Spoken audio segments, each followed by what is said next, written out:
In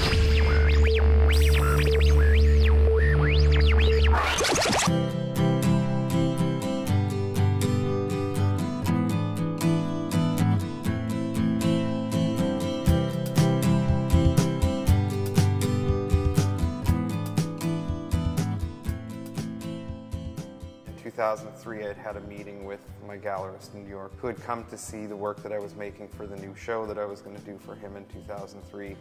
And he looked at all of these paintings and he said they were horrible. And I was absolutely frustrated by this and thought, you know, F you, I'm doing great work, you know, I don't care what you think. But in reality, what he was trying to get at was that I wasn't challenging myself at all.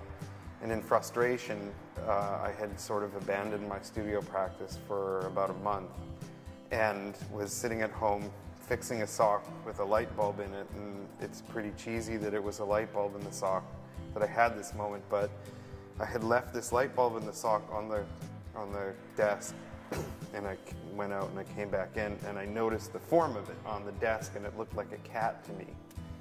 And I thought that's really interesting because I had never even thought really about making sculptures before. So I fiddled around with it and started making these sort of cat sculptures out of old socks, and it grew into larger, you can see larger figures around here made out of t-shirts and things like that. And for a good portion of the 2000s, I worked pretty exclusively in that medium.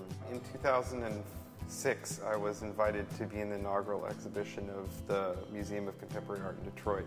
And so I'd gone to Detroit and was taken around by a guy named Mitch Cope, who is a lifelong Detroiter, although he did his graduate school in New York.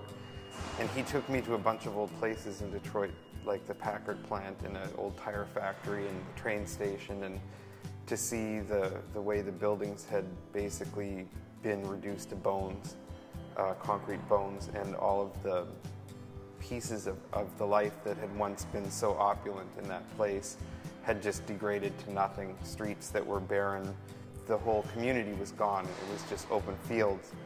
Within that sort of possibly horrible situation or dangerous situation, you also have this group of people making art in their yards, people building things where things were once destroyed. You know that there was a mansion or 3 mansions on this road, now there's none, but then somebody's built a little house to live in, or you know, somebody's fixing cars, or somebody has started a organic farm in the city, and in some cases there was somebody growing wheat. They were making bread out of that wheat from the city and selling it in the suburbs. Like, there was so much potential growth and hope, and seeing a pheasant just walking down the street was kind of amazing, you know, in all of the destruction of the opulence and whatever the humanity was there before, brought back to its basics. You had this regrowth and this rebirth. So I got this idea that I would try and build a little shanty town of these characters who perhaps lived in some kind of squalor that may have been valuable at some point, but at this point wasn't, and they were trying to rebuild their life. So what you see around you is a cobbled together city populated with these characters that I, at the time, was using quite frequently in my work.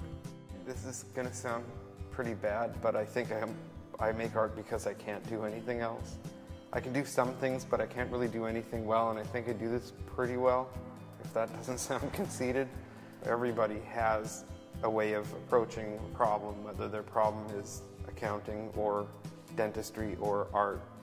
And everybody can approach making art so long as they don't, you know, fill up their mind with what art is actually supposed to be, because as far as I understand, there are no rules, or there shouldn't be rules.